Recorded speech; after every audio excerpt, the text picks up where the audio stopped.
Hi there. My name is Chris Cole. I'm from Pennwoods Equine Products, and I'm the person who sort of develops products, and I'm on this constant learning process about new things going on all the time. And one of the people that I always reach out to is Dr. Ashley Connell. Okay, and she's helped me out multiple times, not only with products that I got going on, but some of my personal things that I have going on with my horses also. All right, Ashley, you take it away. Hi, I'm Dr. Ashley Connell from Iowa, so a little bit different geographic area, but we raise Belgian draft horses here, and I've been an equine veterinarian for 7 years, and I just help share my experiences with everybody. And we appreciate that. Okay, I really do. So, Dr. Ashley, I get constantly questions about mares having foals. What do you do afterwards as far as worming? When do you worm the foal? So, say for example, you were a guy like maybe me. Okay, I have mares that don't go anyplace. I have lots of pasture. I rotate my pastures. I live in a cold climate. I make sure that those mares are really dewormed before they get bred and up in the beginnings of breeding. Okay. I am scared. I don't know why, just because I'm old, I guess, that worming in the later part of pregnancy might be detrimental to that foal. Okay. So they don't get wormed in that last, say, 7 months. Okay. Based on all those facts, what do you think as far as what I should use to the word? I would recommend that you do a fecal test Okay. because with that history, if that mare is really in a low shedding area, not Yeah, picking up we as would much, be. um, she may not need dewormed. She may be Oh, a low okay. shedder. Okay. So I may Um, not need to worm her in. Otherwise, yeah. Um, So Ashley, let me follow that up. So let's go the reversed. Okay. Guy mare has the foal. He's panicked because he hasn't foaled in a while. He worms it with something fairly strong, and the horse colics. so I know you said dewormed with something really strong. Now, not knowing necessarily what she may or may not have for worms, um, picking any type of dewormer, if she were loaded with worms, could cause a colic. Okay, that's what I thought too. Um, because any type of a die off can cause a colic, an Okay. impaction typically. So let's say that you did do a fecal test, you find out she's loaded with something. What you can do is pick a dewormer that may not cause as such a high die off and slowly kill off those worms with multiple dewormings versus having one huge die off. Um, which typically, at least in my area, is going to be amoxidectin. A lot of Okay. times they'll deworm with amoxidectin, which is a Right. very good dewormer, and you'll see a high die off, and then about 24 hours later, you're going to see a colic. I guess what the guy should do then is don't panic about worming. Panic about making sure you get a fecal sample and then decide from there. Yes. Okay, got you. Got you.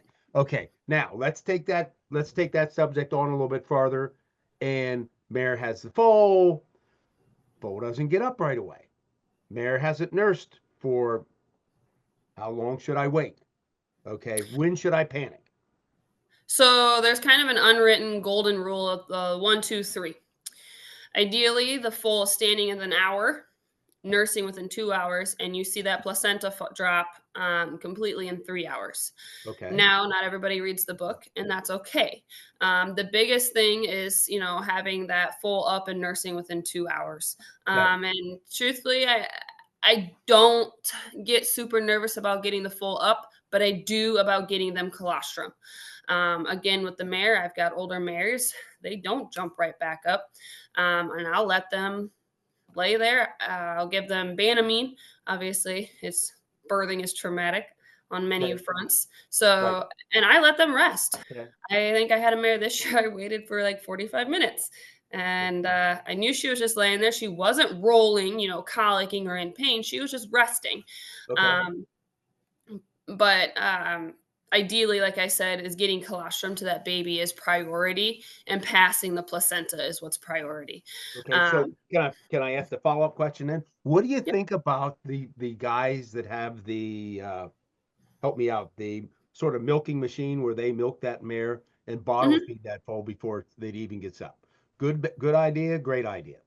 Great idea. The Great sooner idea. you Okay. get colostrum into that baby, the Okay. better. So Okay. as soon as those babies are born, their gut walls are porous, Okay. and they're allowing larger particles through that gut wall to be absorbed. So our colostrum has antibodies, and those antibodies are very, very large. So for those to pass through and those babies to use those and get into their bloodstream, we need them fairly early in life. By 12 to 24 hours, some foals may have those gut walls closed already, and Okay. then no colostrum is going to do any good.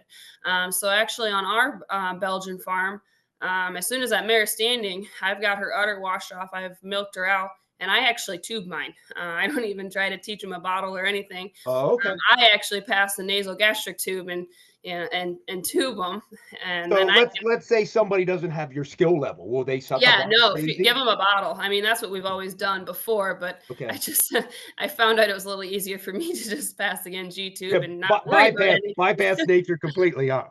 Yeah. Okay. So, All right. but no, So definitely giving a bottle right away is perfect. okay, and you can actually get a machine to do that too, right? Like a little milking machine that will milk those mares? Yes, you can. Yep, they do Okay. make those. Yep. Okay. Okay. So 1 hour for mother, No, yep. 2 hours 1 for the hour, foal, 2 hours nursing, yep.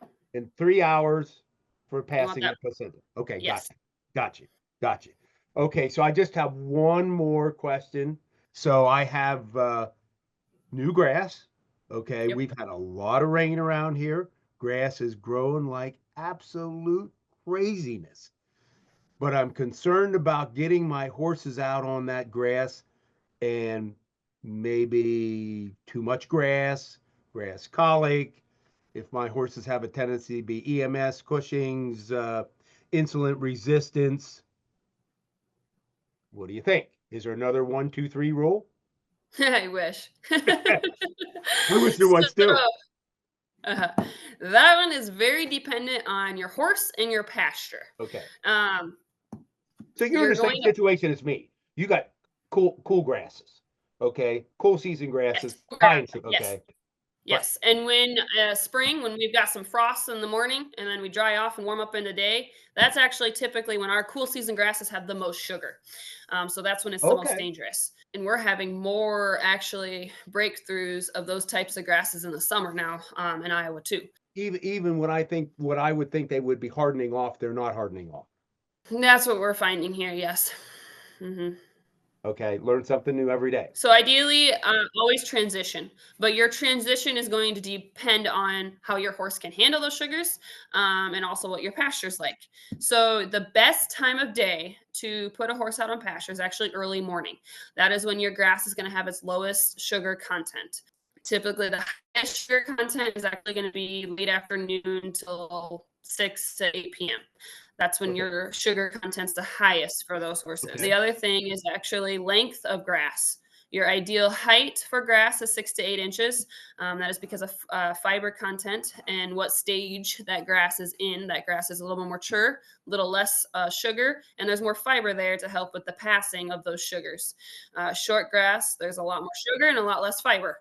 Um, so those are two things that play into it. So a lot of times what I say is you start turning them out right away in the morning, go for an hour or 2 hours, pull those horses back in and just slowly transition them. Obviously, your metabolic horses, your insulin resistant horses, you may never be able to do more than an hour or 2 hours depending, on their body condition. I have two uh, EMS horses, and they never go out on grass without a grazing Mhm. muzzle.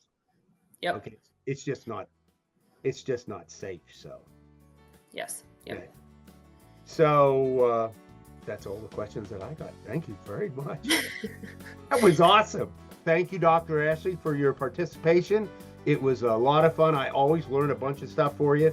If you happen to have any questions for Dr. Ashley, if you get them to us at Pennwoods, I'll get them to her, and she will in her limited amount of time as a veterinarian and as an active mother, will get back to us, okay?